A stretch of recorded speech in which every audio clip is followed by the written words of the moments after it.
우리 다 같이 하나님 말씀을 보겠습니다. 오늘 말씀은 사도행전 9장 26절에서 30절까지의 말씀입니다. 사도행전 9장 26절에서 30절까지 제가 읽겠습니다. 사울이 예루살렘에 가서 제자들을 사귀고자 하나 다 두려워하여 그가 제자됨을 믿지 아니하니 바나바가 데리고 사도들에게 가서 그가 길에서 어떻게 주를 보았는지와 주께서 그에게 말씀하신 일과 다메섹에서 그가 어떻게 예수의 이름으로 담대히 말하였는지를 전하니라.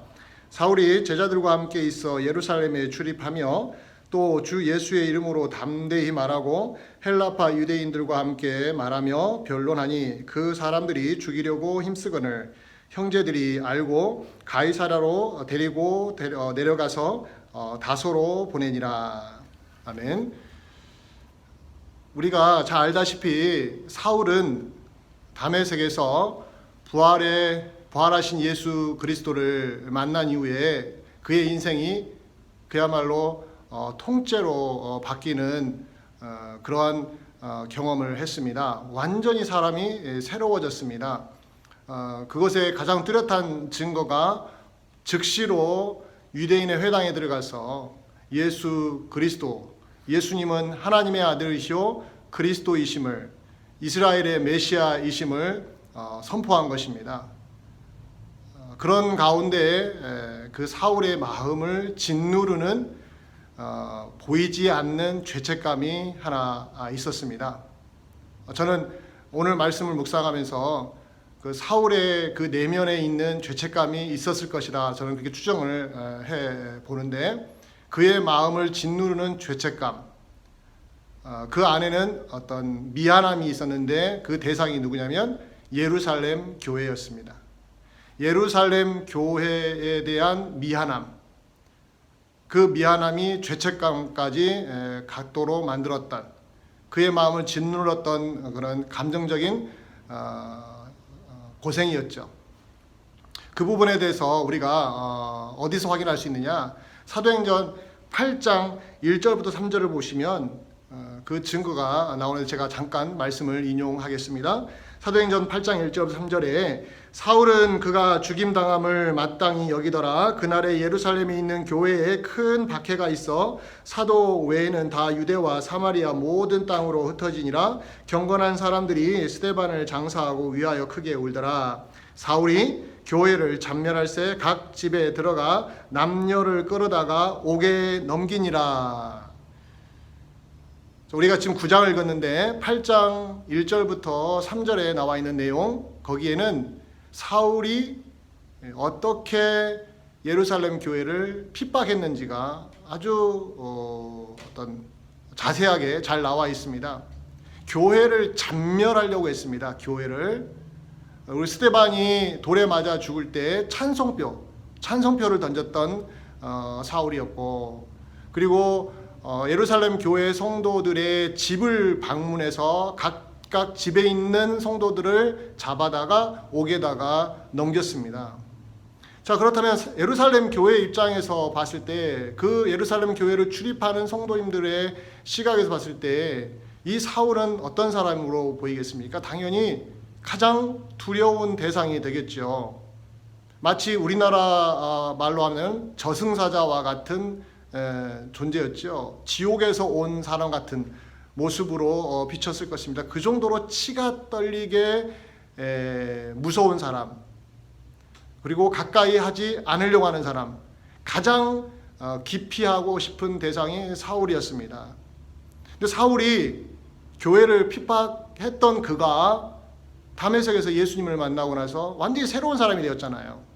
그리고 다메섹에 있는 회당에 들어가서 유대인들에게 예수 그리스도를 전파했습니다. 그런 사울의 마음속에 이 죄책감이 있었던 거예요. 과거에 자기가 예루살렘 교회를 얼마나 핍박했었는지를 누구보다도 잘 알고 있는 사울 아니겠습니까? 어찌 그 마음에 죄책감이 없겠습니까? 예루살렘 교회를 향한 미안함이 당연히 있었지요. 자, 그래서 오늘 본문에 보면 사울은 다메섹을 떠나서 예루살렘으로 올라가는 장면이 나옵니다. 근데 예루살렘에 올라갔는데 예루살렘에 있는 교회를 찾아갔다라는 모습으로 오늘 본문이 기록해주고 있습니다.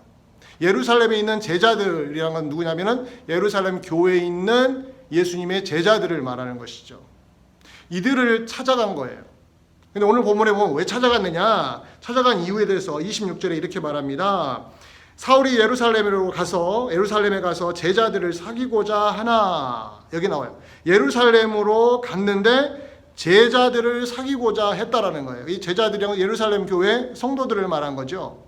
그들과 사귀고자 했어요.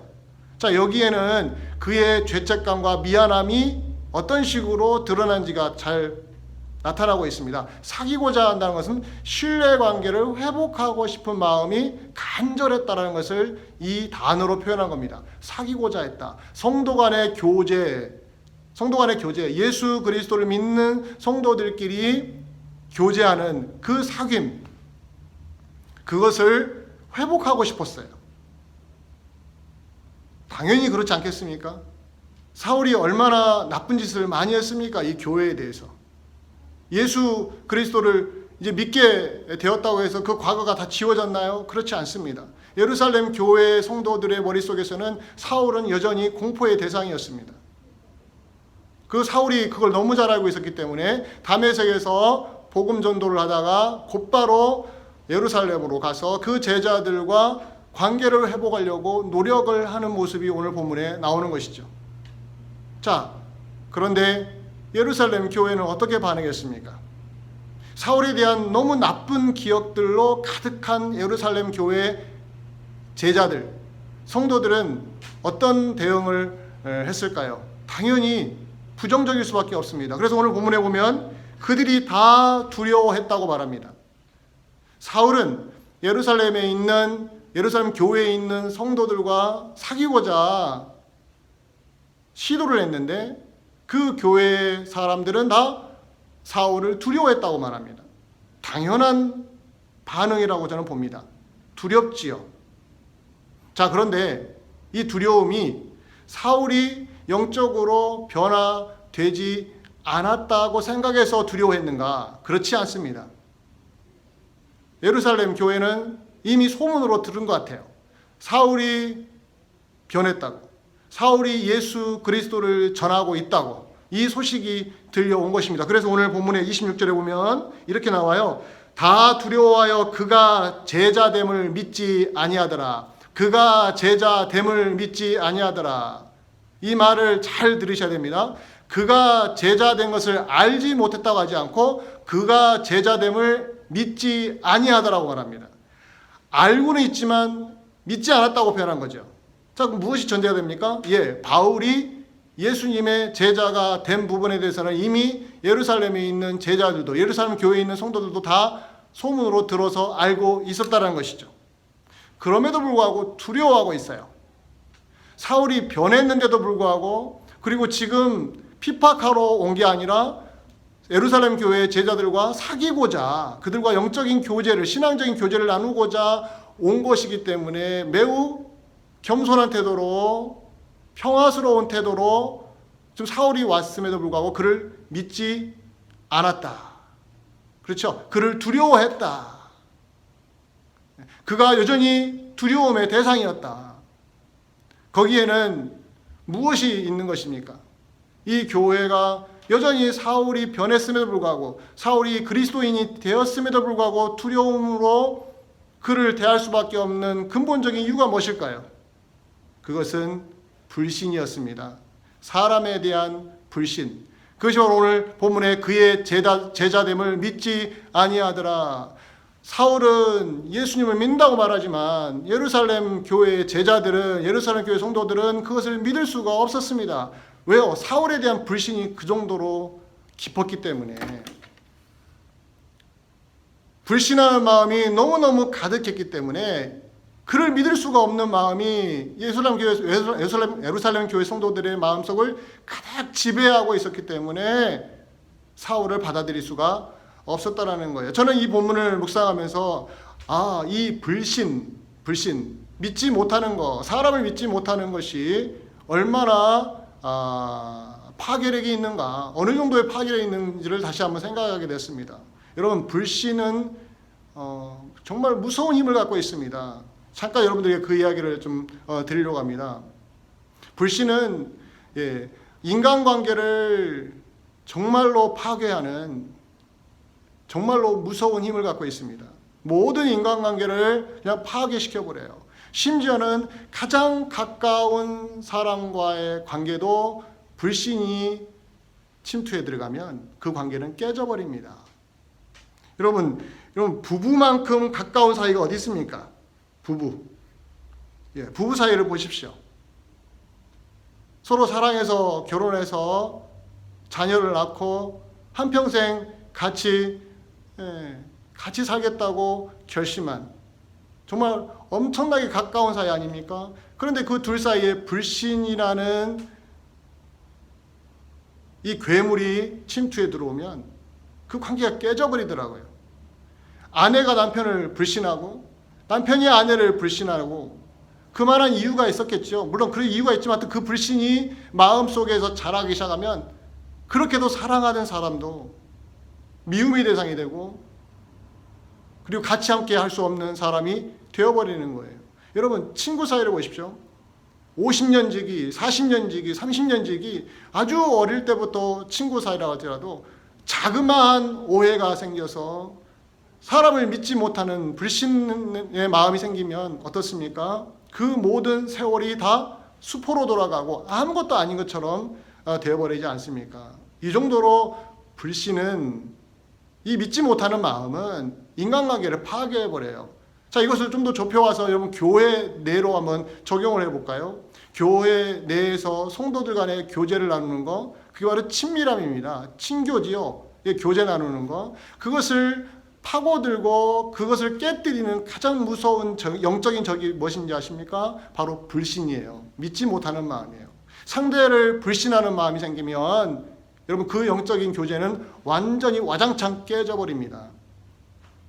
교회에서 그런 일들은 정말 흔히 일어날 수 있다고 볼 수가 있습니다. 그렇게 오랫동안 교회 생활을 같이 했는데도 불구하고 어떠한 일로 인해서 오해가 생기고 또 그로 인해서 그 사람을 믿을 수가 없는 마음이 생겨버리면 더 이상 교제를 나눌 수가 없게 되는 거 우리가 너무 잘 알고 있습니다. 교회 내에서 무관심보다 더 무서운 게 불신입니다.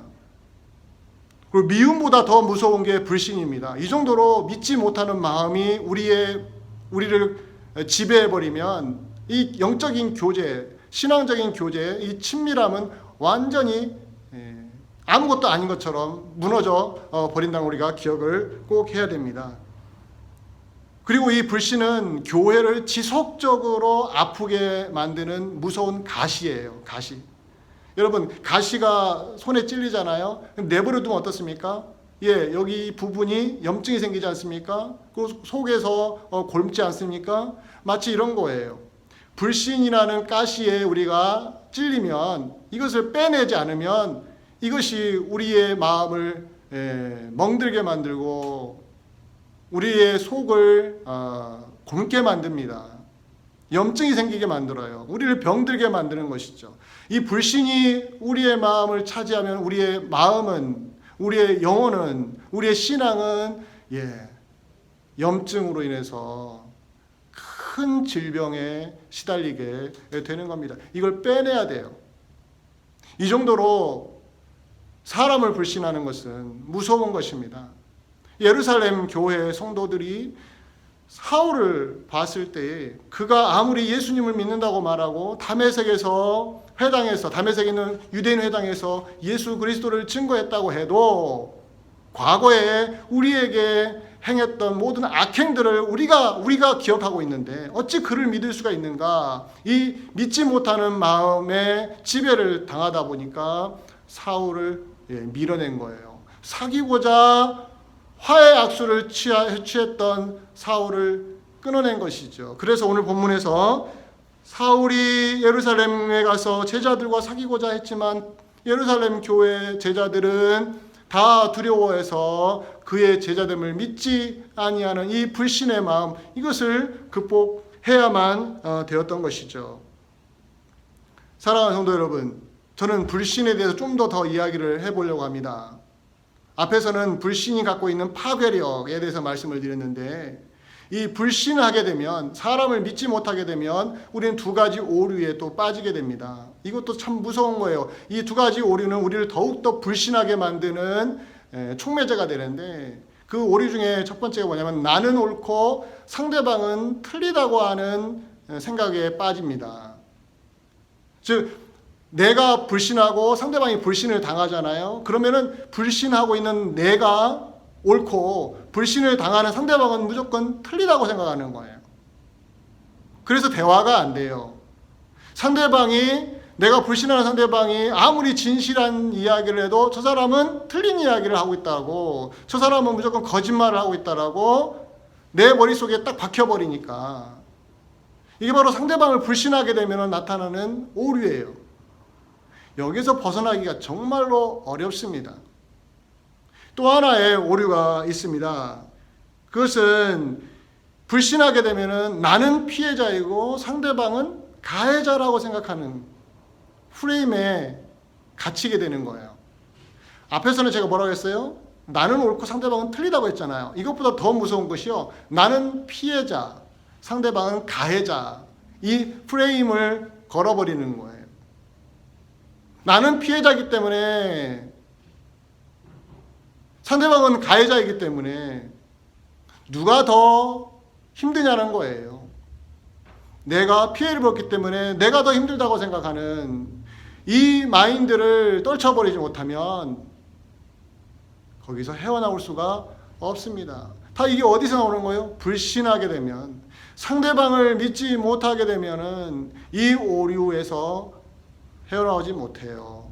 신앙적으로도 마찬가지예요. 사람을 불신하지 않고 우리가 예수님을 불신한다고 하면 가정을 해볼까요? 내가 예수님을 믿는 데가 어떻게 내가 예수님을 불신하겠습니까? 하지만 여러분, 신앙생활 하다 보면 예수님을 불신하는 경우가 생겨요. 예수님을 불신하기 시작하면 여러분 어떻습니까? 과연 내가 옳고 예수님이 틀린 것일까요? 우리는 그렇지 않죠. 그런데도 불구하고 우리가 옳다고 생각을 해요. 예수님이 틀리다고 생각을 해요. 아무리 예수님이 진리이고 생명이라 할지라도 나하고 예수님과의 관계가 어그러지면, 내가 예수님을 믿지 못하는 사람이 되어버리면 나는 옳고 예수님은 틀리다고 생각을 해버릴 수가 있다는 거예요. 사람과의 관계만이 아니라 우리 주 예수 그리스도와의 관계에서도 우리 마음에 불신이 생기기 시작하면 바로 이렇게까지 우리가 영적으로 망가져 버릴 수 있다는 겁니다. 자, 오늘 본문에서 예루살렘 교회가 사울에 대해서 불신하는 마음, 이걸 무조건 비난만 할 수는 없는 거 아시죠? 왜요? 사울이 그 정도로 나쁜 짓을 많이 했으니까. 예루살렘 교회가 완전히 흩어져 버리게 된 근본적인 이유가 바로 사울에게서 있었습니다. 사울이 악명이 높았어요. 얼마나 열정적으로 교회를 핍박했는지. 그렇기 때문에 이 예루살렘 교회 입장에서는 우리는 피해자다. 우리는 틀린 것이 없는데 저 사울이 마귀 앞잡이가 돼가지고 교회를 저렇게 핍박하는 것이다. 우리는 틀린 것이 없다. 그 말은 맞지요. 그런데 상대방이 변하지 않았습니까? 사울이 바뀌지 않았습니까? 이제는 핍박하지 않고 화해의 악수를 해오고 자기가 잘못했다고 고백을 하며 예루살렘 교회 성도들과 사귀자고 영적인 교제를 신앙적인 교제를 나누자고 먼저 손을 내밀고 있지 않습니까? 그런데 예루살렘 교회는 계속해서 어떤 프레임에 갇혔어요? 우리는 피해자라고, 우리가 과거에 당한 것을 생각해 보라고, 이 억울함을 어떻게 하냐고. 여기에 갇혀 있으면 상대방이 손을 내밀어도 손을 잡을 수가 없었던 것이죠. 이렇게 비춰졌습니다. 지금 본문에서. 자, 이 정도만 보면은 이제 모든 게 끝났구나라고 생각할 수 있지 않습니까? 여기는 더 이상 희망이 없겠구나. 그런데 오늘 본문은 여기서 끝나지 않아요. 예루살렘 교회가 사울에게 손을 내미는 내용이 나옵니다. 자, 지금까지는 사울이 먼저 변화되어서 자기가 잘못했음을 인정하고 예루살렘 교회를 향하여 손을 내밀었는데, 처음에는 그것을 거절했던 예루살렘 교회가 시간이 지나면서 그것을 그 손을 잡아주는 내용이 나옵니다. 오늘 28절을 보면 이런 말씀이 있어요. 28절에 사울이 제자들과 함께 있어 예루살렘을 출입했다고요. 사울이 제자들과 함께, 이 제자들은 누굽니까? 자기를 두려워하고 자기를 신뢰하지 못했던 그 제자들, 예루살렘 교회 제자들과 함께 있어. 와우.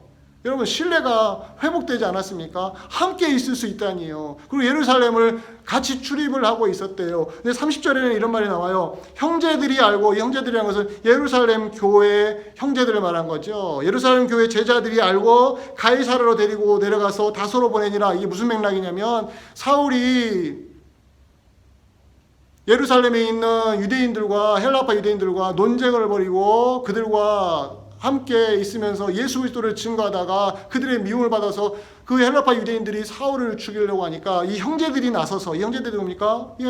바로 예루살렘 교회 성도들이 이 사울을 도와서 그를 무사히 다소로 보내지 않습니까? 우리가 여기서 발견할 것이 무엇이 있나요? 불신 관계에서 신뢰의 관계로 바뀌었음을 확실히 알 수가 있습니다. 저는 여기서 교회의 저력을 봤어요. 저는 이 말씀을 묵상하면서 이것이 바로 교회의 힘이다. 교회 안에서는 이런 일이 일어나야 되는구나. 깨진 관계가 회복의 관계로 바뀔 수 있는 것이 교회이구나. 물론 많은 분들이 오히려 거꾸로 생각하는 경우가 굉장히 있어요. 교회에 오면은 서로 싸우기만 하더라. 교회에 오면은 신뢰관계도 무너지더라. 교회에 오면은 서로 의심의 눈초리로 서로 바라보더라. 아닙니다. 교회는 그런 곳이 아닙니다. 설령 그런 부작용들이 있다 할지라도 교회의 진짜 모습은 그게 아닙니다. 불신의 장벽을 허물어뜨릴 수 있는 곳이 교회입니다. 아무리 과거의 원수였다 할지라도 예수 그리스도 안에서 그 과거를 용서할 수 있는 곳이 교회입니다. 교회는 이 정도로 강력한 힘을 갖고 있는 하나님의 백성들의 모임입니다.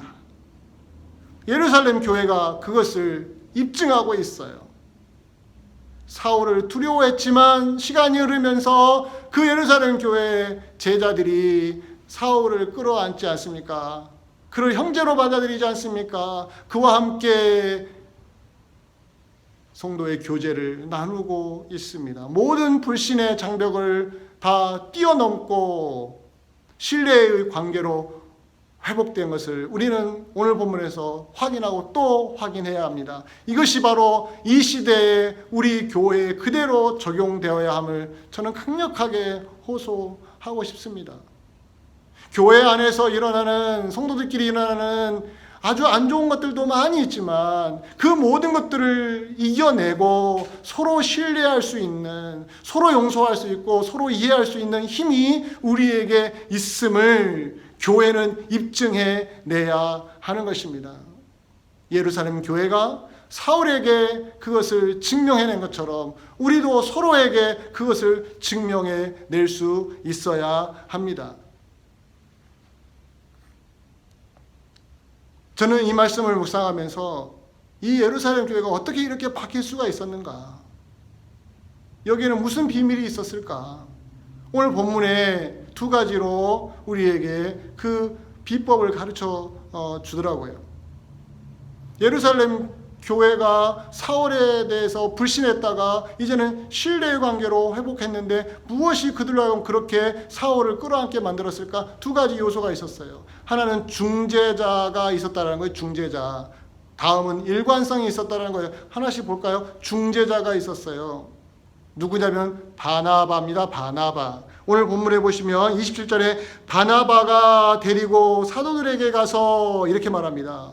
바나바가 누구를 데리고 왔어요? 사울을 데리고 왔어요. 근데 바로 앞절에 26절에 보면은 교회가, 예루살렘 교회가 다 두려워해서 사울이 예수님의 제자가 된 것을 믿지 아니했는데 27절에 바로 뒤이어서 바나바가 사울을 데리고 사도들을 찾아가는 내용이 납니다. 자, 그렇다면은 우리말에는 안 나오지만 여기에 접속사가 있어요. 그러나, 그러나가 나와요.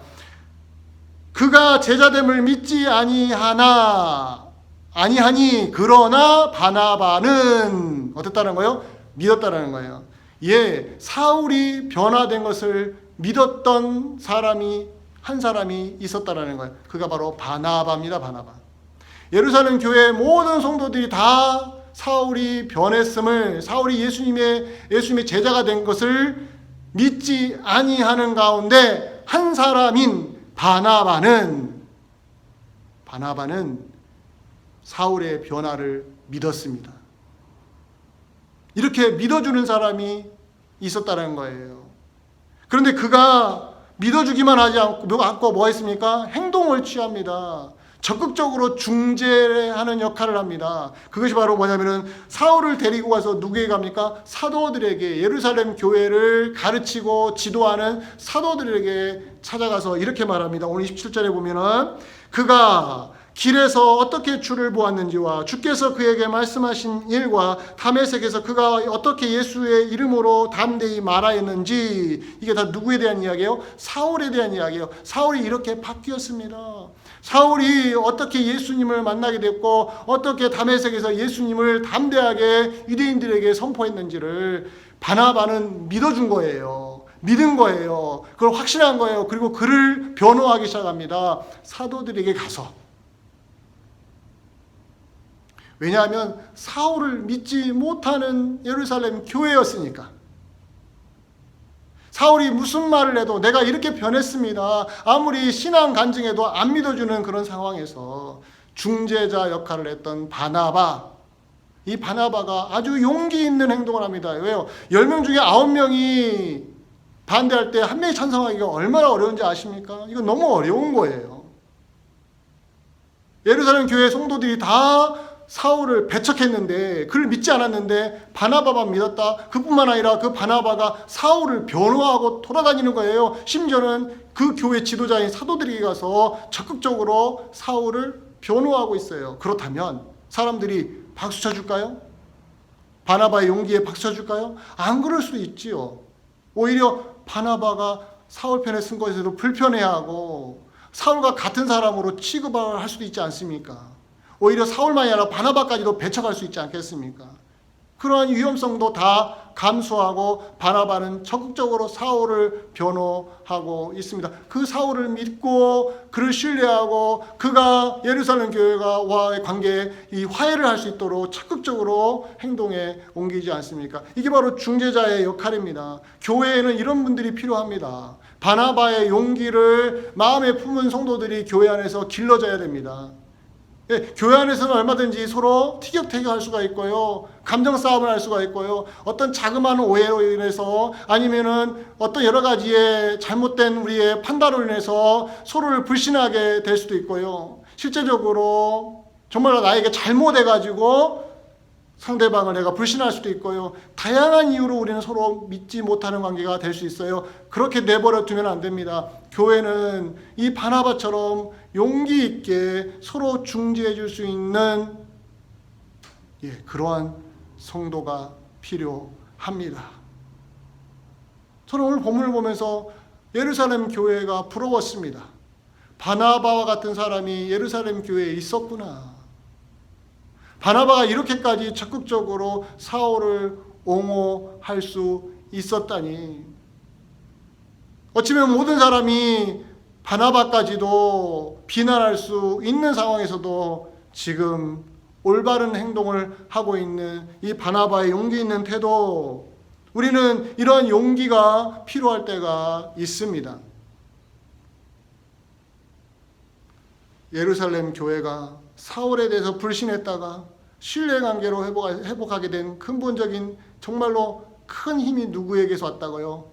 바나바라는 그 한 사람의 신앙인의 용기 있는 행동.